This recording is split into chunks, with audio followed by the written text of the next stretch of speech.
75년에 어쩌면 쫓겨났으니까 그럼 한 6년?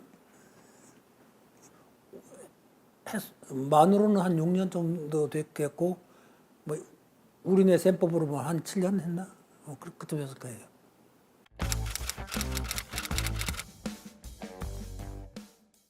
취재는 안 했고 그때 그런 부서 있지 않았고 그때는 그냥 말하자면 일반 국민으로서 또는 유권자로서의 태도는 있었지만 구체적인 또는 뭐 특별한 어떤 그 행동을 하거나 그런 그 무슨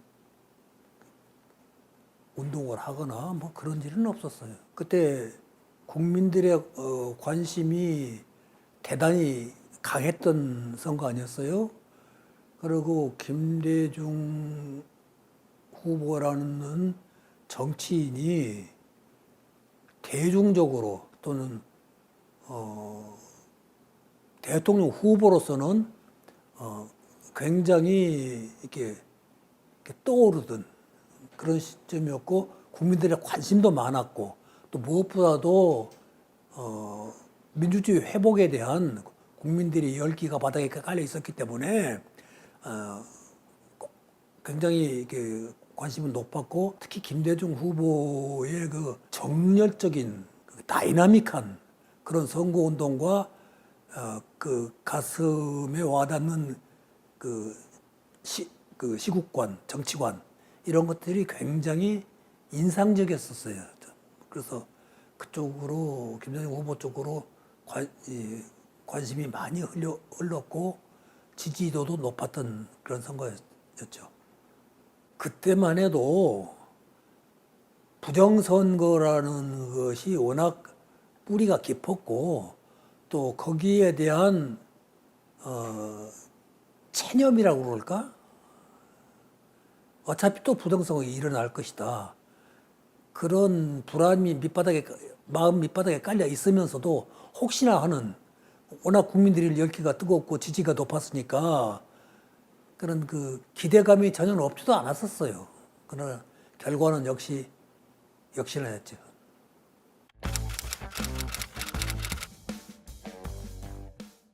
글쎄, 뭐 그때 어떻게 특별한 마음을 가졌다는 기억은 별로 없지만은 충격이었지.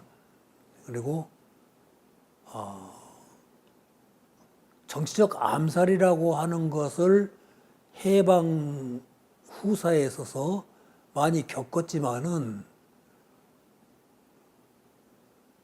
내가 커서 이런 그 끔찍한 그런 그 참극을 몸소 이렇게 겪는다고 그럴까? 이런 것을 내 현실로서 목격한다는 것은 있을 수 없는 일이었고 상상도 못했던 일이었기 때문에 그야말로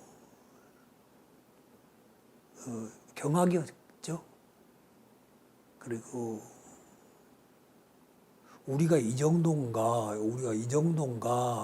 하는 그런 생각도 얼핏 있었던 것 같고.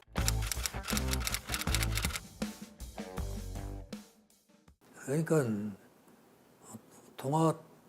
동아투이의 투쟁을 뭐 운동사적인 입장이라든가 민주화 과정으로서 입장은 내가 뭐 굳이 말 안 해도 다 알려져 있는 사실이고 내 개인사적으로는 가족의 생계가 있는데 한마디로 무모했죠. 그런 관점에서 따지면은 아무런 대책 마련이 없이 그냥 운동으로 뛰어들었고 가족의 생활 문제는 염두에도 없었고 있어봤자 무슨 다른 수도 별로 없기는 했지만은 그냥 시작했던 거예요. 그러니까 그것을 무모하다면 무모했고 미련하다면 미련했고 참 슬기나 계획은 없었던 행동이었지.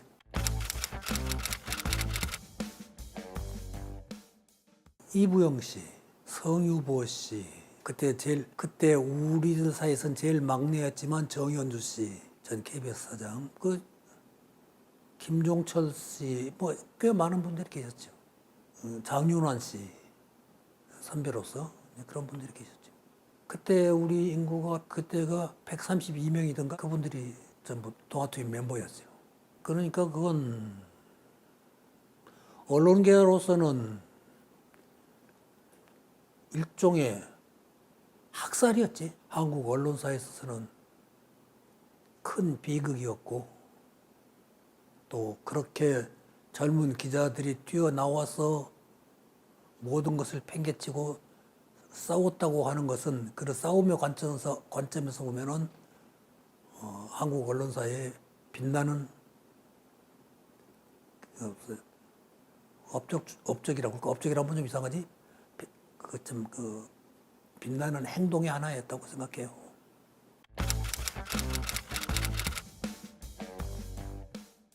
종합적으로 여러 가지 있었지만 직접적인 계기는 동아일보 광고 탄압 때문에 나왔던 거예요.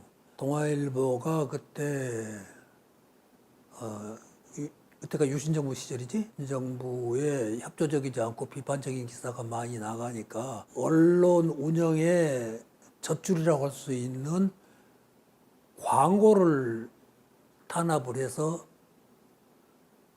신문의 광고 게재가 일체 끊어져 버렸어요. 그 광고 탄압에 대해서 격려 광고들, 개인들이 사태가 일어났단 말이지. 이제 그런 것이 국민적인 분노를 일으켰고, 특히 기자들에게는 감당할 수 없는 수모였고, 언론 자유에 대한 탄압으로 분명히 드러났고, 이것은 민주주의에 반하는 그런 독재 권력의 횡포다라고 하는 생각들이 뭐 당연히 지배적이었고 분노를 촉발시켰고 그랬어요. 조선일보도 나왔죠. 거기 우리처럼 동아일보처럼 많지는 않았지만은 거기도 꽤 많이 30몇 명이었던가 그 피해를 봤죠.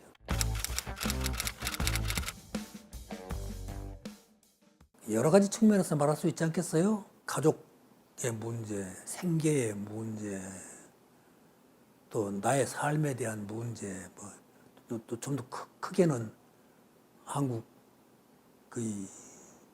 정치 문제라든가 국가 문제라든가 이런 것에 대한 여러 가지 그 고민들의 현실적이고 복합적으로 작용을 하던 시기였으니까 무슨 계획을 세우고 말고 할 수 있는 그런 상황이 아니었어요. 말하자면 닥치는 대로 살았다고 할 수밖에 없지. 출판사에 가서 조금 뭐 교정도 보고 하면서 일하기도 하고, 때로는 무슨 번역도 좀 하고 그리고 무슨 어떤 그 출판사를 남의 그 돈으로 출판사를 조금 경영해 보기도 하고, 잡다한 여러 가지 행로를 거쳤어요. 그러니까 늘 가족들한테 미안한데 그 시절을 생각하면은 애들이 막 초등학교 들어가기 시작했던 애였고 그런 시절이었고, 집의 가정 형편이라는 것도 어떤 계획을 세우거나 무슨 일상적인 삶을 영위하기가 쉽지 않은 그런 과정이었기 때문에 지금도 생각하면 아내한테 미안하고, 애들 그 어렸을 때의 그 애들을 참 내가 방치하다시피 했다라는 그런 그 자괴감도 가끔 들고 그래요. 뭐 요즘은 애들이 다 잘들 자기들 삶을 여기 하고 있으니까 이제 좀 많이 좋아졌지만은 그런 그 개인적인 문제의식, 개인적인 그 어려움 이런 것은 항상 있었던 거죠.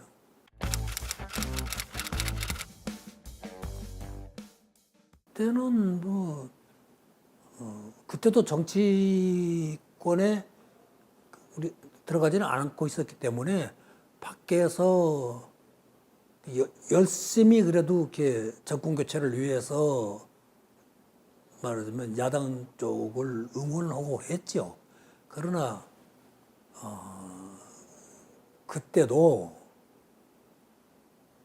그런 그 야당 집회를 성원하고 야당을 지지하고 했지만은 그 당시 그 야당의 모습이 운동권, 민주화 운동 세력의 주장과 그 행동에 꼭 맞지는 않았어요. 좀 부족했어요. 적어도 그 당시 생각으로는.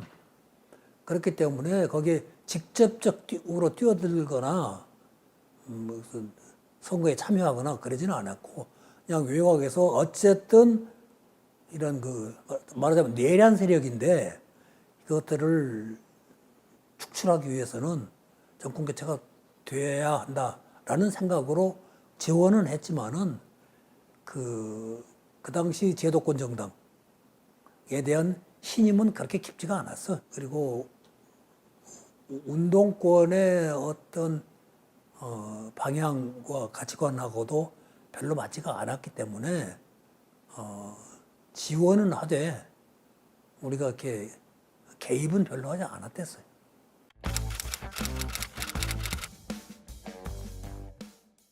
예, 그 대목이 제야 민주화 운동 세력들이 제도권 정당과 결합을 하는 과정의 시발점이기도 했는데 지하에서는 많은 분들이 김대중 후보를 지지하고 있었고 또 그런 의견을 공공연하게 내비치기도 했고 또 부분적으로는 김영삼 그 당시 후보 쪽을 지지하는 사람들도 있었고 그래서 조금 운동권으로 봐서는 좀 혼란스럽기도 하고 내적 충돌 같은 거 그런 것도 좀 있었다고 봐야죠. 물론 하나가 나가면 유리하지 당연히 그거야 뭐 논의할 필요도 없는데 우리 입장에서는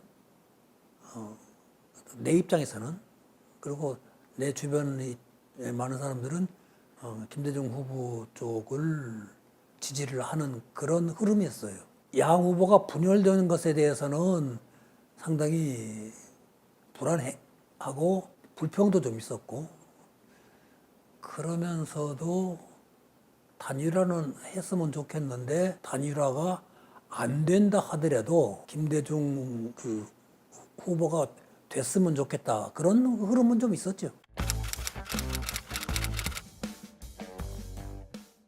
김대중 후보로서 평생 정치 생활에서 가장 아픈 대목이 하나일 거예요. 어찌됐든 결과적으로 패배했고 그것이 양김 씨의 분열이 큰 이유가 됐기 때문에 거기에 대해서는 그 회환과 반성 이런 게 없을 수가 없었죠. 김대중 후보로서는 늘 가슴에 걸리는 그런 문제였어요.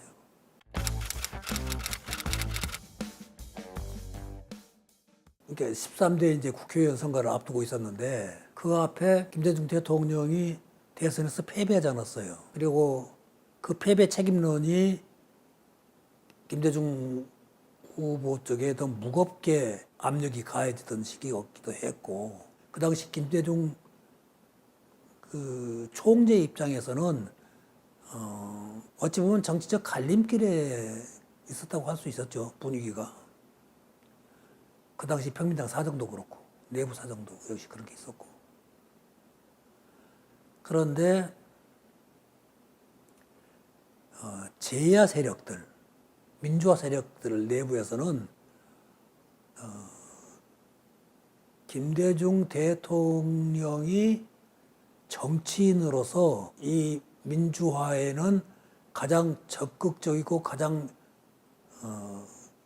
자격이 있고 또 가장 적합한 인물이다라고 하는 그 의식이 깔려 있었어요. 특히 특히 기독교 개신 세력 쪽에서는 김대중 후보가 정책으로 다시 살아나야 하고,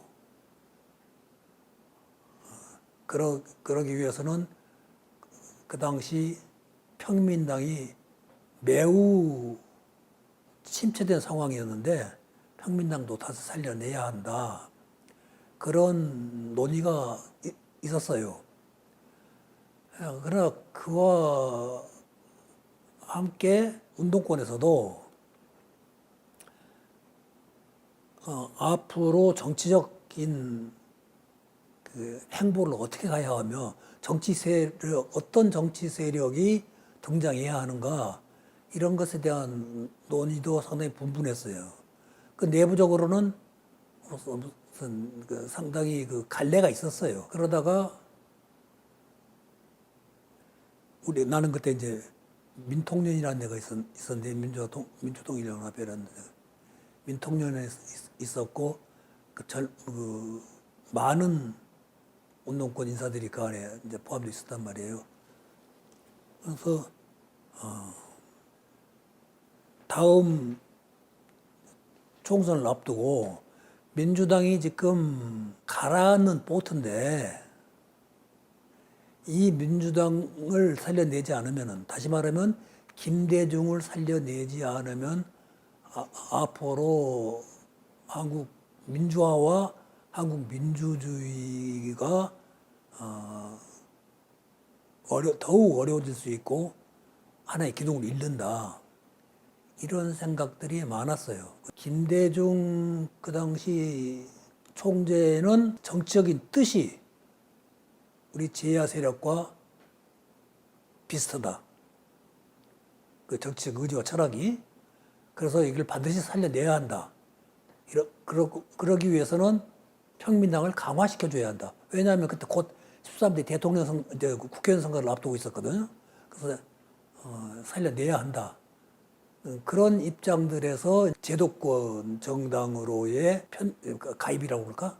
제도권 정당으로의 진출, 이런 것이 논의되기 시작했고, 그 결과가 나중에 평민련이라는 현상으로 나타났던 거예요.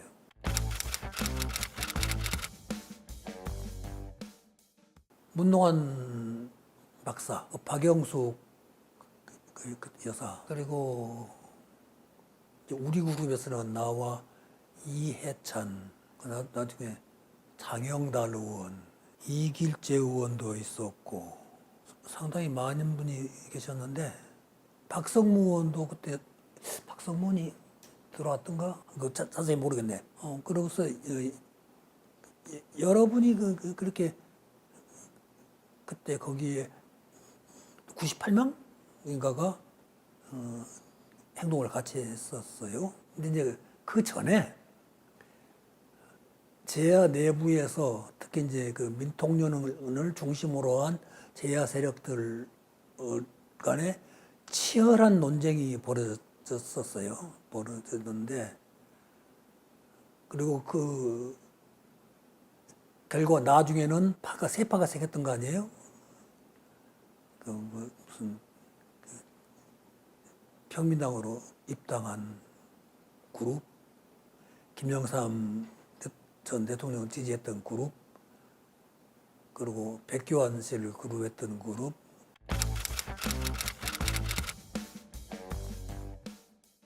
나는 김대중 후보를 강력하게 지지를 했어요. 여러 가지 이유가 있지만은, 우선 인물론으로만 본다고 그러면은 어느 나라에서나 역사적으로 군사 독재와 싸워서 민주주의를 회복하고자 하는, 또는 전취하고자 하는 지도자들은 항상 정치적 행로가 정해져 있었다. 암살을 당하거나, 사형을 당하거나, 감옥을 가거나, 외국에 추방되거나, 이런 길이 항상 민주화 지도자들의 운명이었다. 근데 우리나라 정치인들 중에서 이러한 조건을 갖춘 인물이 누가 있느냐. 아니, 김대중 총재 한 사람밖에 없잖느냐. 민주주의를 위해서 자기 몸을 던지고 몇 번의 죽음의 고비를 넘기고 그러면서도 소신을 굽히지 않고 끝까지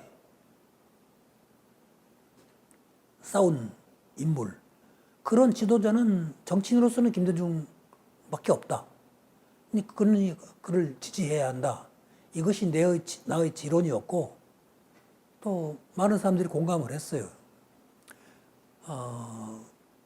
또 그 김대중 후보가 갖는 철학도 민주주의뿐만 아니라 경제 사회 분야에서도 상당 부분 구태를 벗어나 있었고 딱히 진보적이라고 하기는 어려울지도 모르지만은 진보성을 가지고 있었던 건 사실이고 그래서 김대중 총재를 정치인으로서 살려야 한다. 그러려면은 평민당이 선거에 이겨야 한다. 또 그러고 그때 평민당이 마지막은 침몰 직전에 보트였으니까 평민당 쪽에 인물 공급을 해야 한다. 또 마지막은 힘을 공급을 해야 한다. 그 힘은 사람들이 들어가서 평민당의 부족했던 부분들을 채우고 잘못된 부분을 고쳐나가는 그런 역할을 담당해야 하지 않느냐. 그래서 입당을 했던 거예요. 그래서 내부 토론을 치열하게 거쳐서 입당했어요.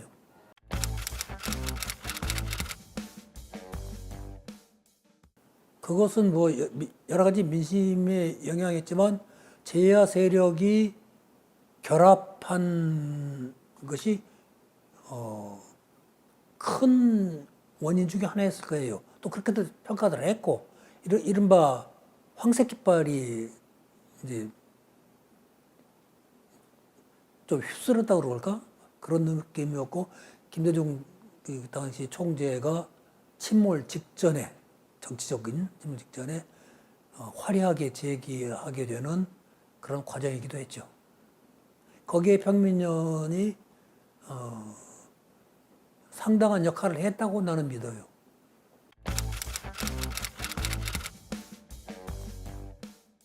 카리스마는 말할 것도 없었고 무엇보다도 당원들의 신뢰를 얻고 있었어요. 특히 우리 같은 제야운동을 했던 사람들, 그 그룹들에게는 김대중 대통령이 걸어온 삶의 과정, 그리고 투쟁 경력, 이런 것에 대한 신뢰가 깊이 박혀 있었고, 말하자면 그냥 일반적인 뭐 정치학자들이나 정치 평으로 본다고 그러면은 그냥 뭐 그분들이 무슨 무슨 총재 중심주의, 뭐 1인 정당 뭐 이런 비판이 있을 수 있겠지만은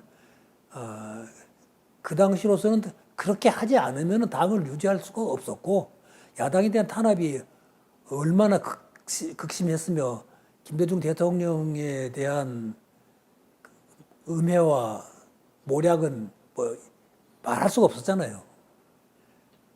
그것이 일부 특정 독재 세력만이 아니라 일반화가 되다시피 되어 있었거든. 근데 그 어려움을 뚫고서 김대중 대통령이 당을 끌고 나가고 승리할 수 있다는 신념을 굽히지 않고 이렇게 정책 상황을 만들어가는 어떤 그 태도는 정말 어찌 보면 초인적인 데가 있었어요.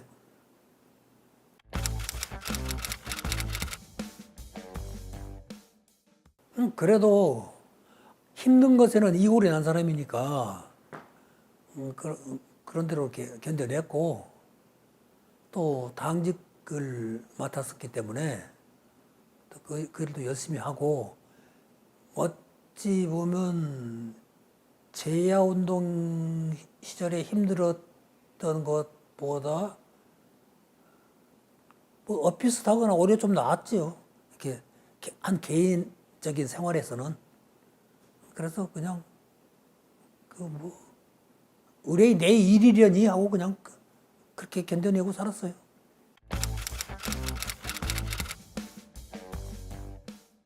역사에 대한 배신감이었지. 그런 식으로 합당하리라고는 생각을 못하는 경우가 많았거든. 특히 김영삼 대통령 그 당시 총재였지. 그분이 그쪽과 하나가 되어서 정당판을 새로 맞으면 새로 짜버린 거 아니냐고.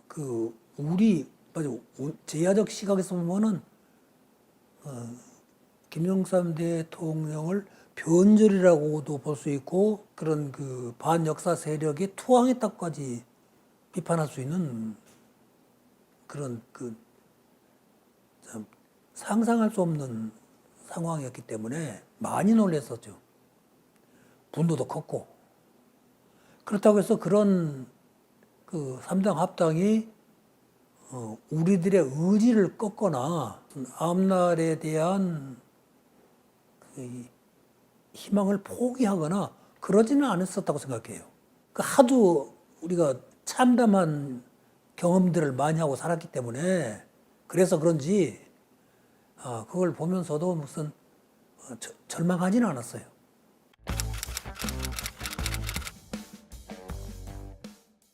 그때가 조선 의원이 됐으니까 어쨌든 부정선거를 뚫고 선거가 됐으니까 가벼가 없을 수는 없죠. 그래도 그게 그렇게 무슨 뭐 환호작약한다든가 뭐 그런 것보다는 조금 무덤덤했어요. 됐구나. 이런 생각이었지 뭐 그렇게 그냥 뛰어오르고 그러지는 않았었어요. 그리고 그때 그 당시 당이 조금 어려움에 처해 있었어요. 왜냐하면은 정주영 씨 당, 국민당이었던가? 그 당이 야당으로 있으면서 말하자면 한 축을 담당하고 있었는데 그때 국회 그 상임위원장 선거, 상임위원장 임명 이런 문제들을 두고 여야가 대립하고 있었는데 그리고 그때 국민당이 야로서 야 쪽 입장에 있으면서 그 여당을 견제를 했어요. 그러니까 그 당시 여당은 김영삼 당이었지. 당은 상임위원장을 자기네들이 독점하겠다라는 입장이었거든. 그래서 이쪽에서는 안 된다는 입장이었고. 그게 이 정주영 씨의 국민당이 처음에는 반대하다가 시간이 길어지니까는 여당하고 쪽으로 이렇게 태도를 바꿔버렸어요. 여당 지지 쪽으로. 그러니까 이제 그 당시 평민당이 말하자면 매우 어려운 처지가 되어버렸지. 당 내부도 그렇고 당 외부적인 상황은 그렇고 더더군다나 그렇고 그래서 어려움이 있었는데 내가 선거를 뒤집으면서 그것이 꽤 그 영향을 미쳤어요.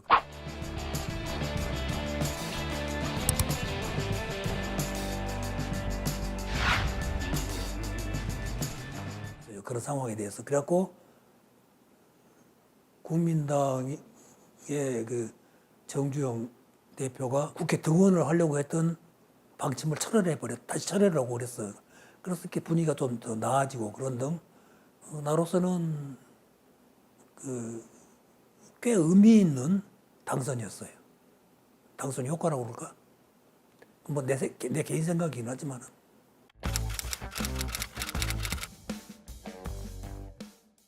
막막했죠. 그리고 좀 우리가 가지고 있는 제야 민주 세력과 제도권의 정치 세력이 결합을 해서 이렇게 승리를 해보고자 했던 우리들의 꿈이 뭐 무산되었다고 하면 너무 극단적일지 모르지만 멀어져 버리고 좀 암담해진 건 사실이었거든. 우울했었죠 모두. 그러나 포기하거나 그러지는 않았어요. 이렇게 뭐좀 철이 없었다고 그럴까 정치를 몰라서 그랬는지 모르겠는데 이렇게 무슨 뭐 김대중 그 당시 총재나 우리의 정치적 입장이나 이 정치적 우리들에게 소신 뭐 이런 것에 대한 후회나 자괴감 같은 것은 전혀 없었어요. 그냥 그렇게 나아간다. 뭐좀 그렇게 정리하면은 이것도 한 역사의 과정이다. 뭐 이런 생각을 좀 했었던 것 같아요. 그때는 이기택 대표를 대안으로 하려고 하는 생각들이 있었어요, 모두가. 김대중 총재도 그런 식으로 조금 그 뜻을 굳히고 있었던 것도 사실이었고, 이기택 대표의 어떤 정치적인 자세나 태도나 활동은, 행동은 김대중 총재하고는 많이 달랐고요.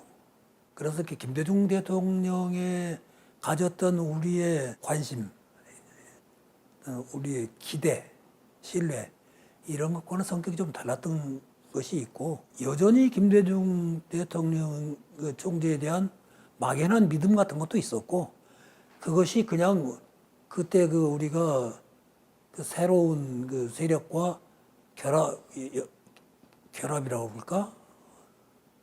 그게 하나가 되는 것이 김대중 총재와 단절된다라는 생각은 전혀 없었어요. 그냥 마음속으로는 늘 같이 있었던 것이고, 이 당은, 이 대표는, 이 당의 배우는 역시 김대중이다 라고 하는 생각이 무언중에 우리 내부에 깔려 있었다고 봐야죠.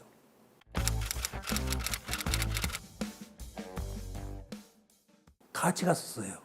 영국 가실 때. 김대중 총재 본인은 참 착잡하셨을 텐데, 나는 그 양반이 거기 계시면서 원래 독서광이시니까 책도 좀 읽고 좀 쉬시고 하는 것이 괜찮겠다 싶기도 했고, 또 그분이 정치를 정말로 은퇴한다는 생각은 해본 적이 없었으니까 막연하지만은 그분은 여전히 총재였어요, 우리한테는.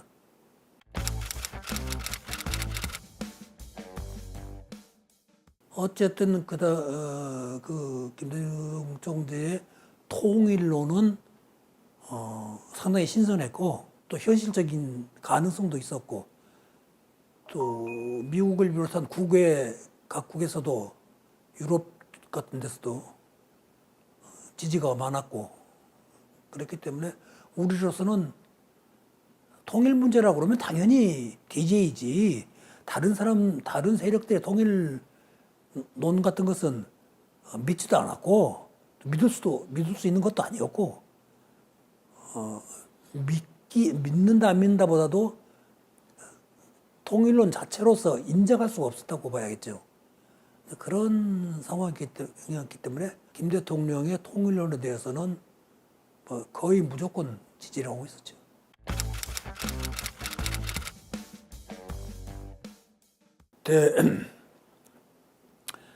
그 당 내에서도 상당수가 김대중 총재로서는 이제 안 된다. 더 이상 대통령 당선 가망성은 없다.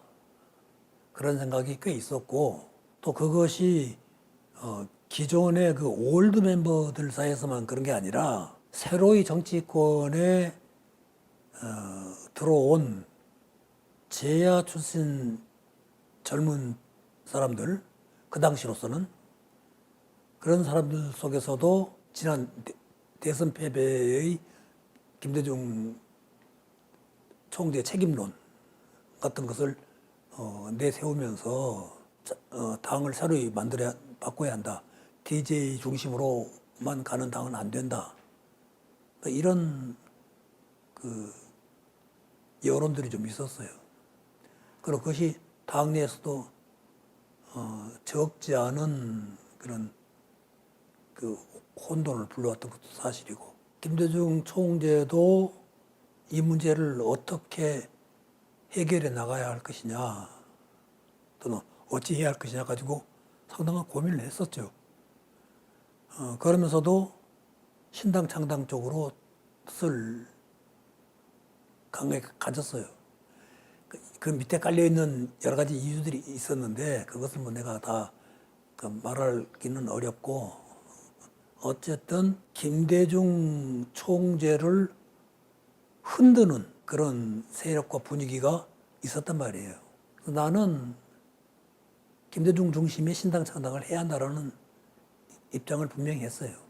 왜냐하면은 우리 제야 세력이 당시 평민당에 입당한 것은 우리가 무엇이 되겠다라는 생각보다는 우리가 국회의원을 하겠다, 무슨 대통령을 하겠다, 이런 생각은 거의 없었고, 김대중이라는 정치인을, 믿을 수 있는 정치인을 내세워서 민주화를 하겠다라는 생각으로 입당을 했다. 그런데 김대중 없는 당을 창당한다는 것은 말이 안 되지 않느냐. 저쪽에서는 김대중 가지고는 안 된다라는 생각이었지만은 우리는 김대중을 대신할 인물을 가지고 있지 못하다. 김대중만이 할 수 있는 일이다. 그것은 그의 행적이나 철학으로 봐서 이분을 끝까지 우리가 함께 가도록 해야 한다. 그런 생각이어서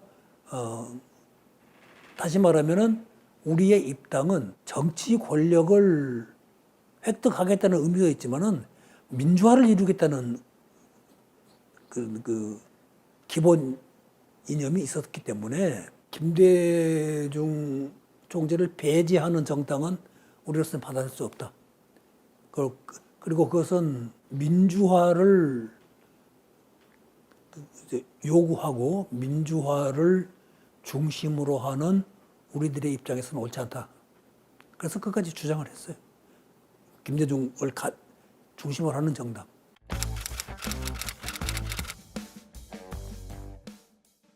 아주 성공적인 인재 영입이었고, 또 국민들의 반응도 좋았고, 또 실제로 필요한 일들이었거든. 우리가 입당했을 때는 우리는 맞으면 제야의 활동가들, 어찌 보면 투사들, 이런 사람들이 대거 입당을 했는데, 그 이후는 저음때 생각은 우리와 같으면서도 제도권에 있었던 사람들이란 말이지.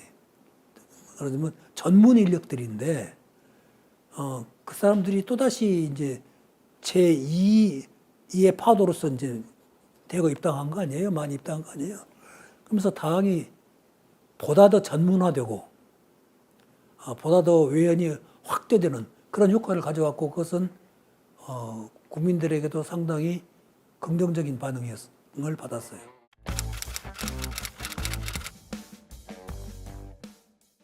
전체를 말하기는 그렇고 굉장히 열심히 싸웠고 무엇보다도 그 시대가 IMF 말하자면 재난 시절 아니냐고. 그래서 국가가 부도 위기에 처해 있었고 국민들의 삶이 한치도 앞을 내다보기 어려운 그런 때였잖아요. 말하자면 그런 국난을 당해가지고 이 국난을 헤쳐갈 인물이 누구냐? DJ밖에 없다.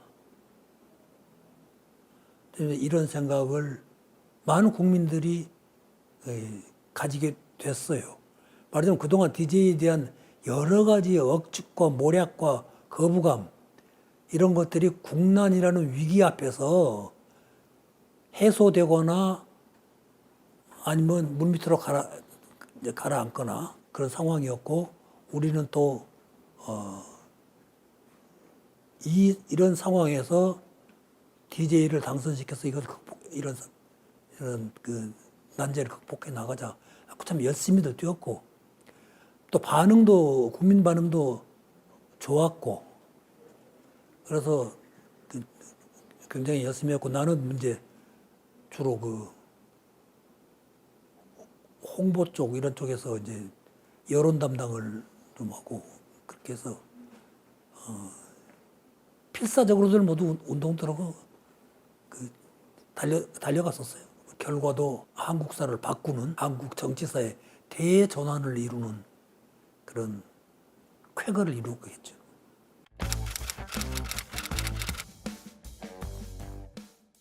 내가 마지막으로 그 당시 김대중 후보한테 여론조사 보고를 한 것이 전날 저녁이었는데 그때 나타난 수치로는 우리가 0.5% 이긴다는 걸로 나왔더라고.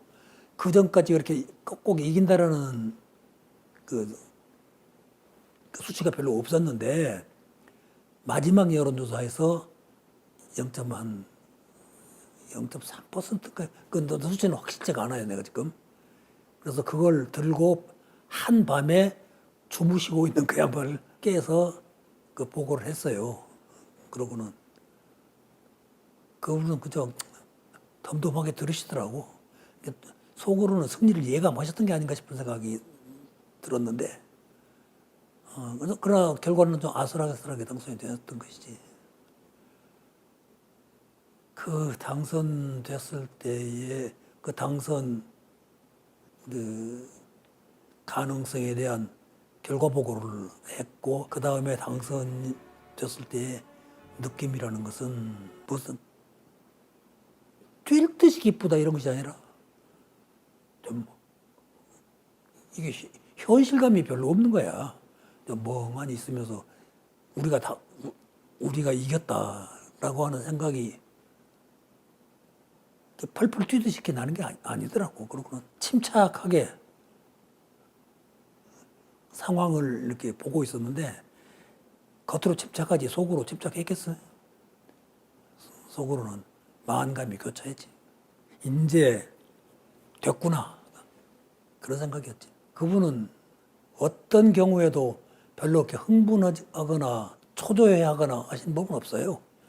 설사 마음속으로는 그렇다 하더라도 겉으로는 그렇게 안 하셔요. 화가 날 때는 물론 화도 내시는 분인데 그렇게 정치적인 어떤 상황에 대해서는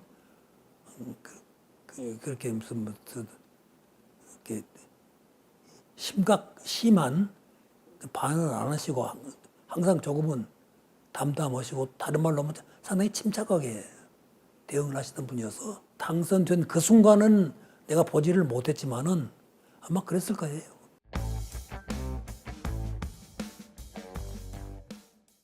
역사의 관점에서 본다고 그러면 통합혁명이 개혁을 주장한 이래 개혁 세력이 한국의 정권을 담당한 최초의 일이었어요. 한국 근현대사에서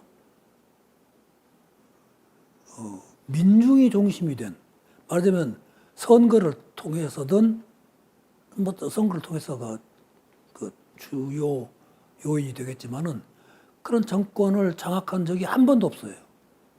어찌 보면은 대한민국은 내란의 역사였다고 볼 수가 있어요. 어떤 다른 관점에서 보면은 박정희 세력의 내란, 전두환 세력의 내란, 박근혜 정권에서는 박근혜는 아니었지만 그 밑에 무슨 장군인가가 내란을 음모하다가 외국으로 도피하고 그랬잖아요. 그다음 윤석열이 내란. 우리는 내란 속에서 살아왔다고. 그런 맞으면 김대중 대통령이 최초로 이 민주적 방식을 통한 민주주의 대통령이 된 이후로도 지금 내란의 씨앗은 지금 여전히 남아있는 거거든. 김대중 대통령의 당선이라는 것은 대통령 당선이라는 것은 단순한 정권 교체가 아니었고 한국사를 그 흐름을 바꾸는 계기였다고 생각해요.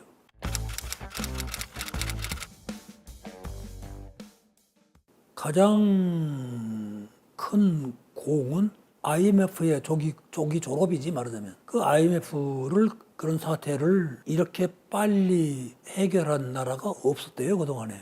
나도 IMF 세계사는 잘 모르지만은 어쨌든 국가 위기를 국가 부도 위기 아니야.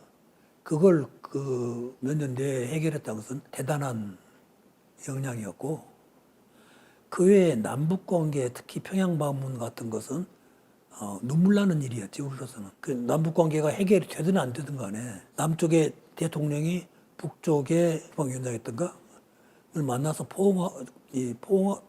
악수하고 온다라는 것이 상상도 못했던 일이잖아요. 곧 우리 민족의 큰 변화가 일어날 것 같은 그런 기대감과 흥분 이런 것이 있었고, 기초생활보장을 이루어냈을 때는 뿌듯한 그 자랑, 그 자부심을 느꼈어요. 아, 우리도 이제 어려운 사람들을 복지적으로 해결해 나가는구나. 우리도 이제 그런 일을 하는구나. 그런 그 마음속 깊은 데서 우러나오는 그런 그 감동? 이런 게 있었어요. 그 외에도 무슨 인터넷 망 까는 거라든가 무슨 그 한일 관계를 풀어서 문화적으로 이렇게 특히 이제 일본 문화를 이렇게 우리가 이렇게 받아들이지 않고 있었잖아. 그런 문제를 해결한다거나 뭐 대단히 여러 가지 문제가 있었지만은 어쨌든 IMF 문제하고 그로 인한 먼저 말하자면 민주화였지. 민주화가 이루어졌다. IMF 사태를 해결했다. 남북 지도자가 만나서 통일 문제를 논의했다. 이런 문제는 그 전까지는 생각지도 못했던 일들이었기 때문에 감격 그 자체였지.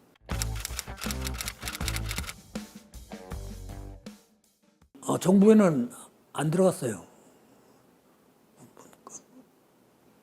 그냥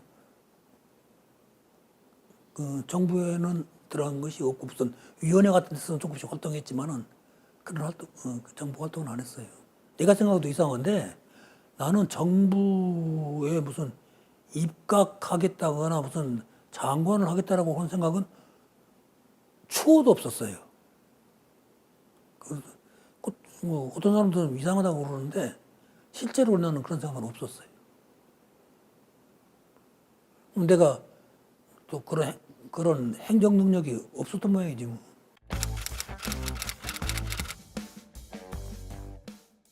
뭐 여러 가지 있었겠지. 뭐 참 기억은 별로 안 나는데 단 한 가지를 말하라고 그러면은 개혁에 대한 우리의 의지나 그 희망이 요구가 그렇게 뜻대로 잘 이루어지지는 않는다.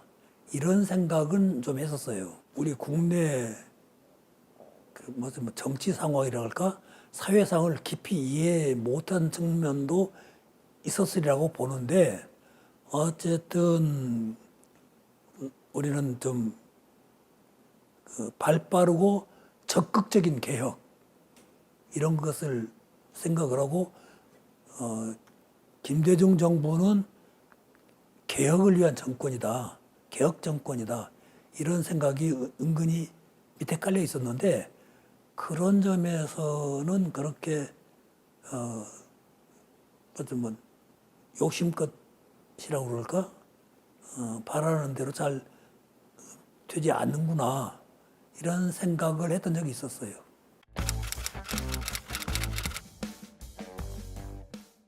결과적으로 그런 일이 있었죠. 무슨 온노비 사건 같은 것은 나는 지금도 뭐가 뭔지 잘 모르겠는데 그런 문제가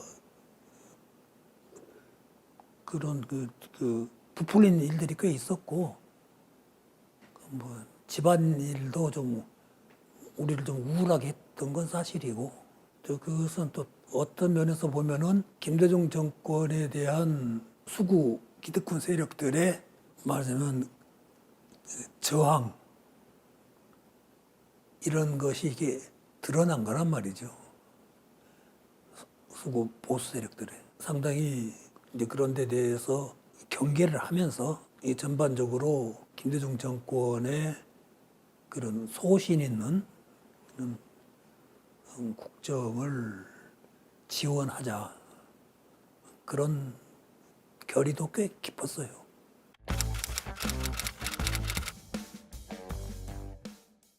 결과적으로는 그랬죠. 근데 무슨 의도적으로 무슨 어떤 계획을 가지고 무슨 그 다음 정권을 탄생시켰다라고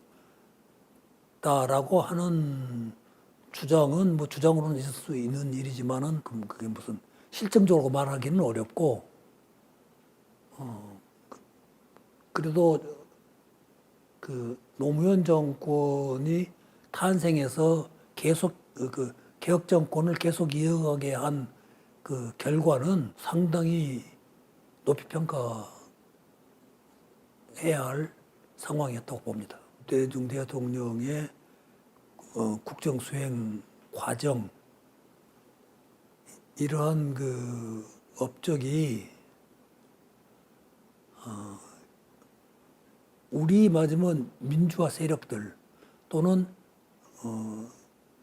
그 민주당 세력들에 대한 신뢰를 또 기대를 국민들 속에서 불러일으켰다. 이렇게는 평가할 수 있을 거예요. 그렇기 때문에 그것이 다음 노무현 대통령 당선으로 이어지는 한 계기가 되었을 것이다. 이렇게는 평가할 수 있다고 봐요.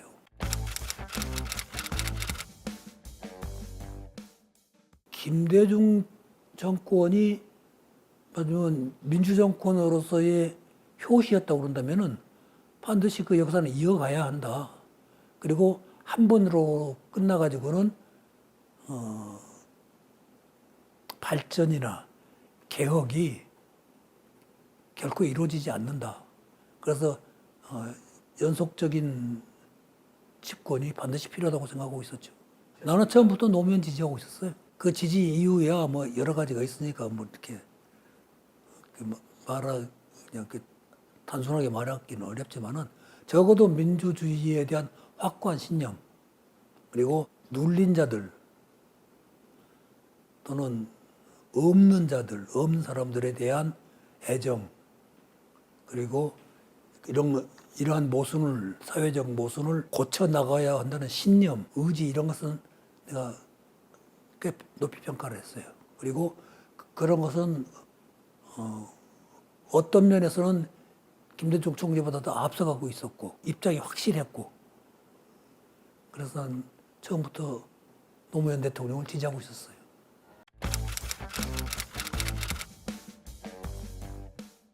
환호자격이었어요. 어려웠거든. 그 과정이 당 내외로 어려웠어요.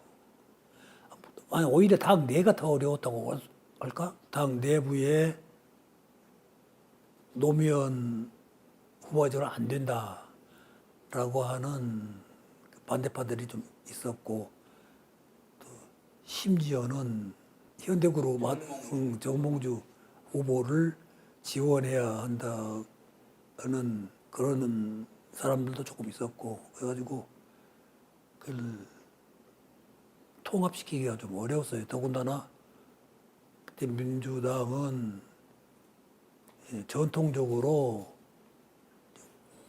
호남 지지 세력을 중심으로 하고 있었는데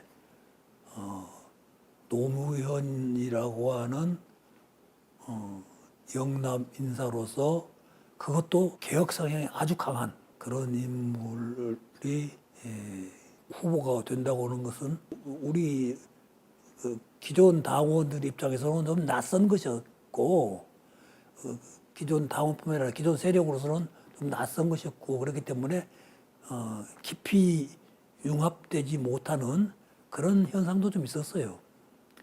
그런 것을 뚫고 노무현 후보가 결정이 되고, 근데 아이러니하지만은 노무현 후보가 되는 계기가 광주에서 일어났거든. 그러니까 그것도 좀 아이러니하다면 아이러니하지만은 그 호남 유권자들의 위대함은 역시 위대함이에요.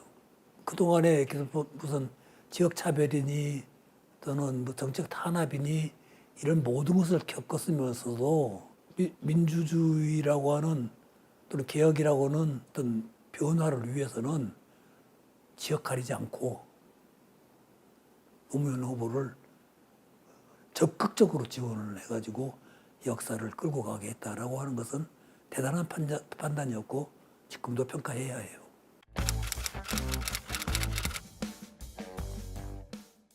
인수위원회라는 것에 대한 개념이 없을 때예요. 가서 인수위원장을 맡았는데 가서 보니까는 인수위원회 예산도 한 푼도 없고 인수위원회에 대한 준비가 거의 없어요. 무엇을 해야 할지도 잘 모르고 있고 인수위원회다운 인수위원회를 김대중 정권 때 처음 해봤기 때문에 어떤 뭐 규범이라고 그럴까? 뭐 이런 게 전혀 없더라고. 그래서 처음부터 그저 상황에 따라서 그냥 그 저기하게 그냥 이렇게 해결해 나가고 그랬어요. 인수위원회가 의혹은 있었지만은 경험도 없고 무엇을 어디까지 해야 하는지 그것도 파악이 잘 안 되고 예산이 없어서 비용도 전혀 안 나오고 그래서 좀 지금 생각하면은 학고박 인수위원회였지. 학고박이란 말은 일본 말인가? 판잣집 인수위원회인가?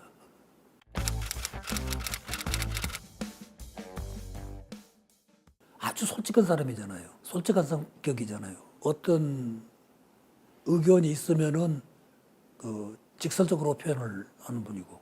그래서 그걸 이해를 못하면 오해가 생길 수가 있는데 그런 것을 이해하고 이렇게 만나면은 속 깊은 또 따뜻한 면이 있는 분이었기 때문에 일하는데 큰 어려움은 없었어요. 뭐 일이라고 했자 인수위원장 좀 한 것 외에는 달리 정부에서는 또 일 안 했으니까 그런 과정이었죠.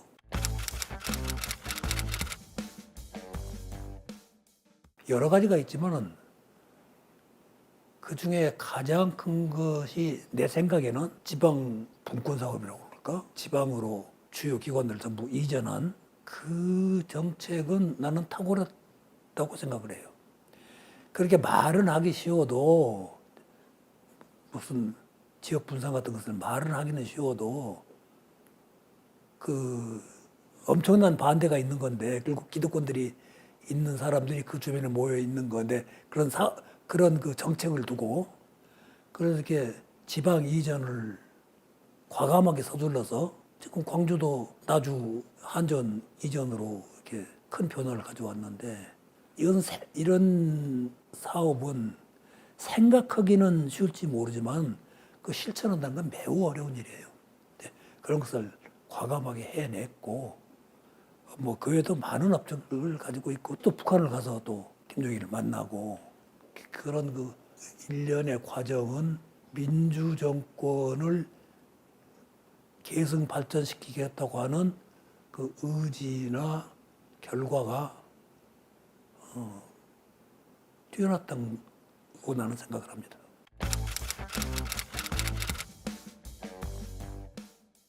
말도 안 되는 행동이었죠. 저쪽 세력에 대통령이 특히 우리 이쪽 민주당 출신의 대통령이 탄핵된다는 것은 꿈에도 생각 못했던 일이고 있을 수 없는 일이 일어난 거잖아요. 국회에 있으면서 국회 의사당에서 국회 경위들까지 불러들여서 강제 이렇게 해산을 시키고 그랬잖아요. 그때 내가 붙잡혀가면서 이렇게 몸을 경위들이 와서 양쪽 팔을 꽉 붙잡고 이렇게 나를 떼매 가다시피 했는데 그러면서 참 아우성 치던 모습이 지금도 선한데 민주주의라는 것이 또는 새로운 정치라는 것이 아무리 대의가 옳다 하더라도 그리고 선거를 통해서 당선된 대통령인데 그것이 또 무슨 부정이 있었던 것도 아닌데 그런 현상이 빚어진다는 것에 대해서 정말 어이없었어요. 그리고 격렬하게 저항을 했죠.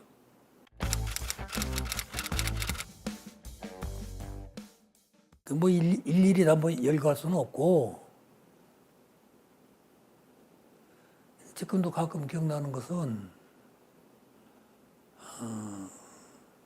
지금은 전쟁 중이지만은 우크라이나를 방문했을 때 일인데 거기서 가보니까는 그 소련이 해체되면서 그 소련을 구성하고 있던 나라들, 아주 뭐 카자흐스탄이나 우즈베키스탄이나 우선 우크라이나나 이런 나라들이 전부 다 독립을 하지 않았어요. 그 과정에서 거기에서 살던 고려인들이 그 일대에서 살던, 맞으면 스탄 붙은 나라들에서 살던 고려인들이 매우 어려운 처지에 빠지게 됐어요. 왜냐하면 그 새로이 독립된 나라들이 민족의식이라고 할까? 이런 것이 이렇게 분출이 되면서 고려인들에 대한 핍박이 시작됐다고. 그 고려인들을 쫓아내기도 하고. 그래가지고 상당히 많은 고려인들이 유랑을 하다시피 했다고요. 이 나라 저 나라로. 뭐 국적을 잃어버리고. 그래가지고 우크라이나에 또 그런 그 인원이 상당히 모였어요. 우크라이나가 비교적 땅도 넓고 그런 문제에 있어서 그렇게 배타적이 아니었던 모양이에요. 그리고 5천여 명이던가가 들어왔는데 거긴 전부 다 무국적자들이라고. 쫓겨나가지고 고려인으로서 어떤 나라에 살다가 거기서 쫓겨났고 그 국적을 인정을 안 하니까 무국적자들이랬다고. 그래서 모여서 어떤 그런 이제 평원이라고 그럴까, 뭐 그런 밭이라고 그럴까, 그런 데서 모여서 살았는데 국적이 없으니까 그 나라 우크라이나 나라의 국민이 아니니까 더군다나 사람이 아니에요. 학교도 못 가고 온 것은 물론이고 도둑을 맞거나 무슨 강도를 당해도 호소를 못 해요. 국적이 없으니까 그 맞으면 사람이 아니에요. 거기는. 그럴 자격이 없는 거야.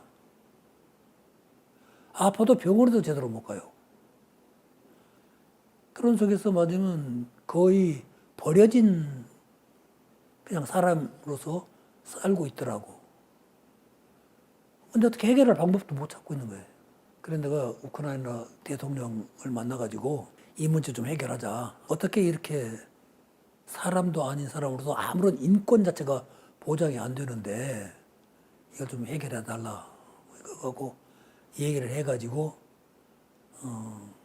완전히는 아니지만은 그 우크라이나 거기 난민들에 대해서 우크라이나로 좀 피난한 온 고려인들에 대해서 좀 배려하는 정책을 요구를 했고 그것이 나중에 반영이 돼가지고 그쪽에서 무슨 그런 기본적인 인간으로서는 살아갈 수 있는 그런 그 제도를 마련했다고 들었어요.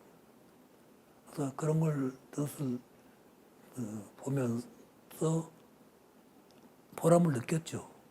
작은 힘이라도 그런 문제를 해결할 수 있었다는 것이 그분들하고는 한 번 만나본 적도 없고 일면식도 없는 분들이지만은 한 핏줄이기 때문에 그렇게 했다는 것이 조금 의뭇했어요. 대표적으로 얘기하라면 그런 일이 있어서 기억에 남아요.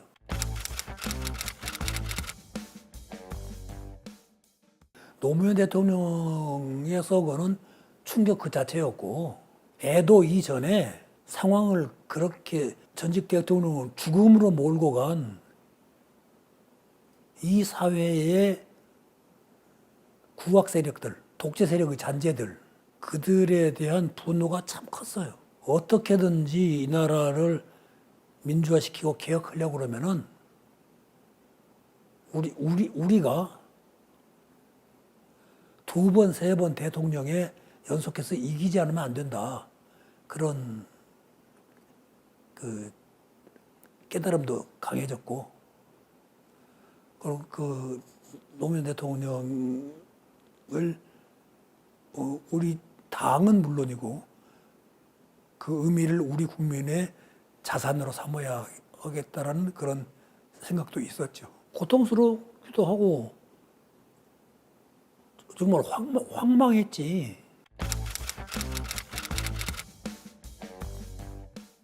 그 노무현 대통령 장례식을 하지 않았어요? 그때 이제 김대중 전 대통령도 참석을 하셨는데, 김 전 대통령이 분향을 하고, 그 불편한 몸으로 분향을 하고 이렇게 들어오시면서 이명박 대통령을 한참을 노려보시더라고. 그 분향하고 돌아오시면서 이명박 대통령도 그 옆에 앉아 있으니까 한참을 노려보고 들어오시더라고. 그래서 저분이 정말 분개하셨구나. 저분의 분노가 상당히 높으시구나. 나는 그분이 그런 태도를, 그런 눈길로 사람 쳐다보는 거 처음 봤어요. 그만큼 노무현 대통령의 죽음은 충격이었고 우리의 상실이었죠. 그리고 그러나 또 그분의 죽음은 많은 사람들을 일깨웠던 거라는 역설적인 그런 공헌도 있고 우리 사회의 발전의 한 내적 계기가 되어 있는 것이라고 봐요. 이렇게 분양하고 돌아오시면서 이명박을 이렇게 노려보시는 눈길이 상당히 날카로우시더라고. 이명박 그 전 대통령도 의식을 하고 있더라고. 내가 보기에는.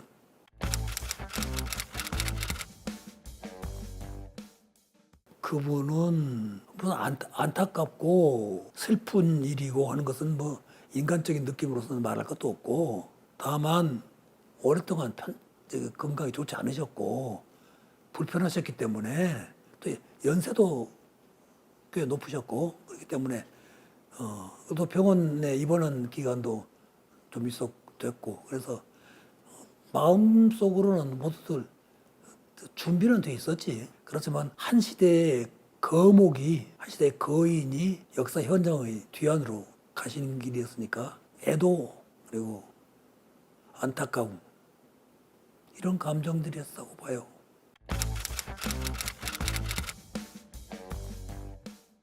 김대중 대통령이 단연 일이고 그분은 아까도 말했지만 한국 역사에서 개혁 세력을 대표하는 대통령, 그리고 정권 교체를 한 첫 번째 대통령, 그리고 그 업적이 한국사의 변화를 위한 여러 가지 기초를 닦은 대통령. 이런 대통령으로서는 뭐 의문의 여지가 없는 것이고, 그 다음 노무현 대통령은 그걸 이렇게 이어가는 그런 작업을 이어가면서 또 과감하게 진보적인 측면에서는 오히려 한 걸음 더 나아가서 이게 우리 정치와 사회를 변화시키고 역사를 쳐다보면서 사는 분이었다고 나는 생각을 하는데 그런 치열하고 적극적이고 그런 삶을 살았던 분으로서는 노무현 대통령이 당연히 그 두 번째일 것이고, 문재인 대통령 역시 그런 스타일은 조금 온건하겠지만 분명한 그 개혁 입장을 가지고 새로운 사회를 만들어 가려고 애를 쓰셨잖아요. 우리 대통령이 지금 현 대통령까지 해서 4명밖에 안 되는데 현 대통령을 뭐라고 쓰고 무슨 평가한다고 해서 말이 빠르고, 나는 다 훌륭한 대통령들의 계보였다고 생각을 해요. 대통령다운 대통령은 그 3분밖에 안 계세요. 내가 좀 극단적인 표현일지 모르지만은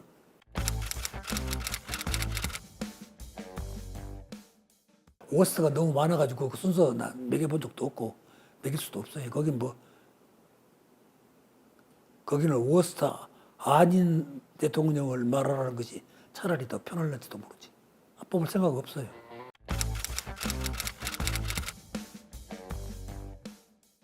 꽤 개혁적인 사람이에요. 꽤 개혁적이고 사회를 보는 시각이나 철학은 진보적인 분인데 태도는 상당히 현실적으로 대응을 해나가고 그 대신 또 과감하고 옛날에도 그렇게 말은 별로 없는데 그런 그 행위는 단호했어요.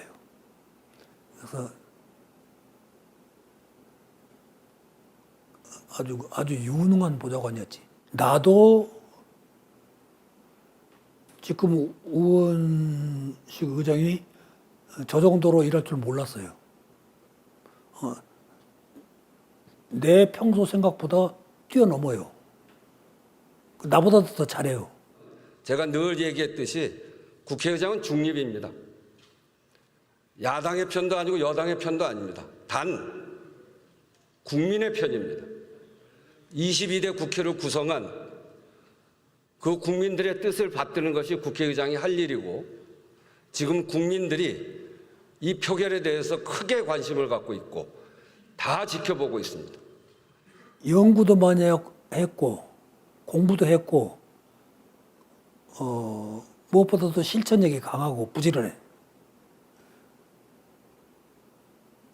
적극적으로 이렇게 대응해 나가고 아마 역대 국회의장 중에서 기억에 남을 의장이 될 거예요. 그 의장이란 것이 자칫 잘못하면 의전적인 자리에 이제 불과하게 되는데 의장 스스로가 무슨 하는 일이 이렇게 많지는 않거든. 우원식 의장은 일을 적극적으로 찾아가면서 도전을 해 나가면서 의장직을 수행을 하거든. 훌륭한 의장이에요. 나로서는 자랑스럽다면 자랑스러운 후배죠.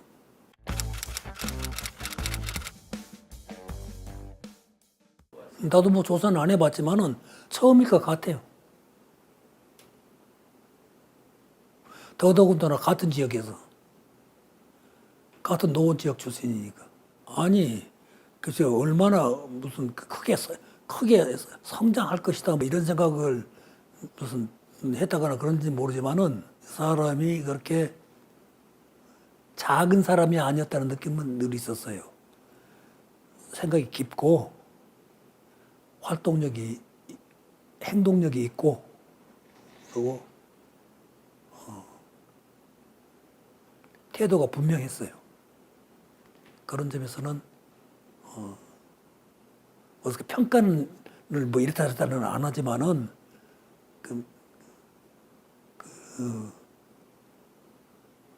유능하고 믿음직스러운 데가 있었어요.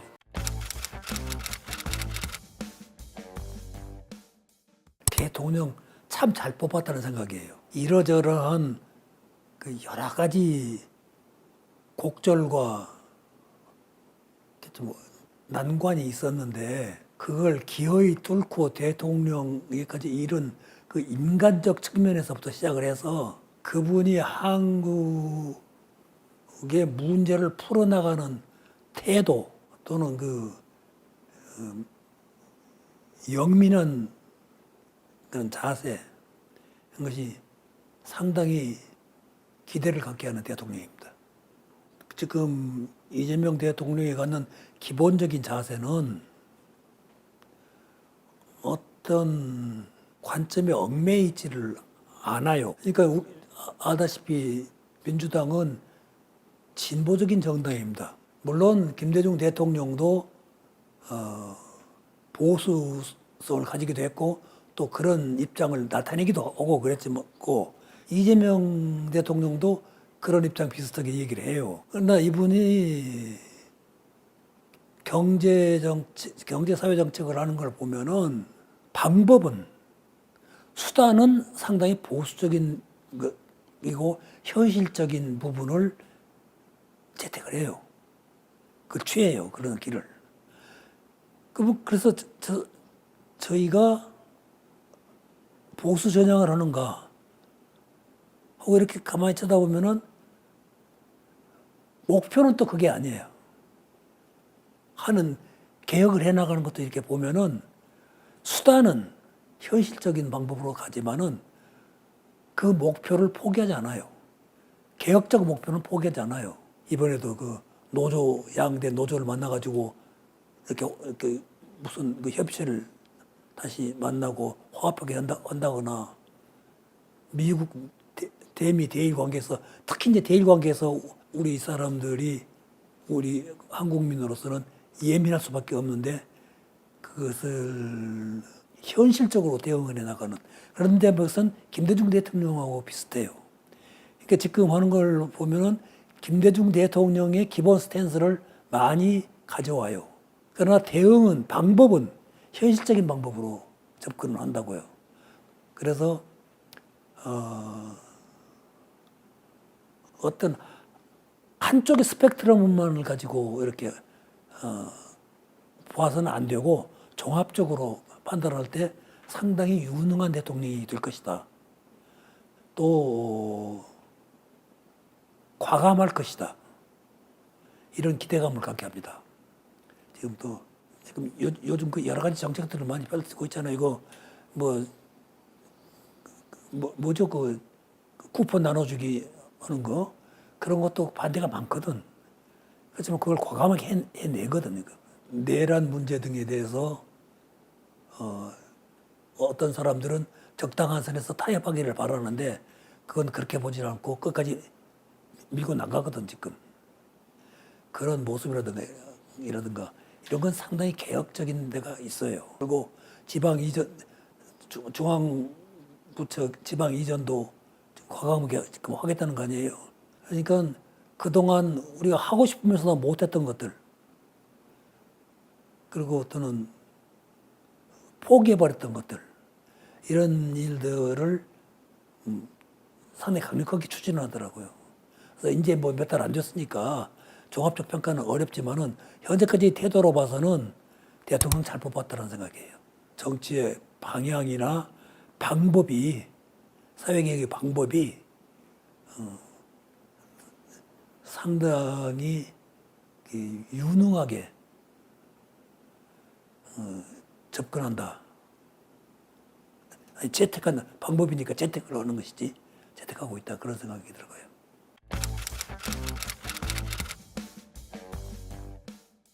상당히 겹치는지는 모르지만 상당히 김대중 대통령의 그 노선을 그리고 그 방법을 원용한다는 느낌이 있어요. 김대중 대통령과 꽤 닮은 구석이 많아요. 정책적 측면이라든가 태도에 있어서.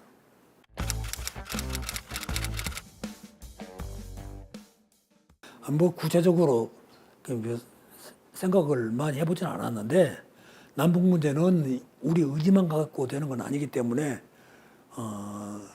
얼마나 현실화될지는 모르겠고 그렇지만 남북 문제를 풀어가려고 많이는 애를 쓰고 있고 지혜로운 방법을 찾으려고 노력을 하고 있어요. 북의 냉담함이나 냉담한 태도나 남에 대한 적대감 이런 것에 대해 또 이쪽의 성의 이런 것을 무시하고 오히려 도발적인 데 대해서도 인내하고 있고 그것을 계속 끌어가려고 그러고 있고 꾸준하게 그 관계 개선을 위한 문면 노력을 하고 있고 이런 점에서는 국민들은 잘 모르지만 경제 정책도 거기서 자칫 이제 거기가 이제 분수령이 되는 건데 보수적으로 접근하는가 하는 그 의혹을 가질 때가 있거든 사람들이. 그러고 기업 중심으로 정책을 펼쳐나가는 거 아닌가 이런 그 의심을 하는데 반면에 노랑봉투법 같은 개혁적인 입법이라든가 노조와의 격이 없는 만남, 노동자 출신의 노동장관 임용, 이런 문제는 또 파격적으로 그 진보 방향을 향해서 손을 내밀고 있단 말이지. 그러니까는 매우 복잡한 과정인데, 그 어떤 그 이념을 그렇게 중요시 않고 현실적으로 양쪽을 아우르면서 양쪽에 필요한 대목들을 또는 그 우리 정치 사회가 그 요구하는 그런 문제 해결을 상당히 과감하게 펼쳐나간다, 이렇게 보고 있어요. 그리고 외교도 실용주의적이면서, 그러면서 우리들의 방향이라고 그럴까, 자주성이라고 그럴까,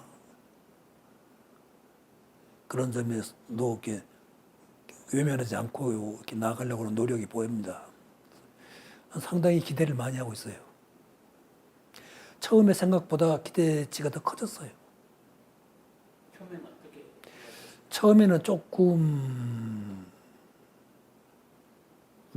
미덥지 않다라는 생각이 좀 있었어요. 근데 솔직히 말하면은 그 정체성에 대해서 그 확신이 안 가는 대목이 좀 있었는데, 요즘에 와서는 나의 그런 그 인식의 변화가 좀 있어요.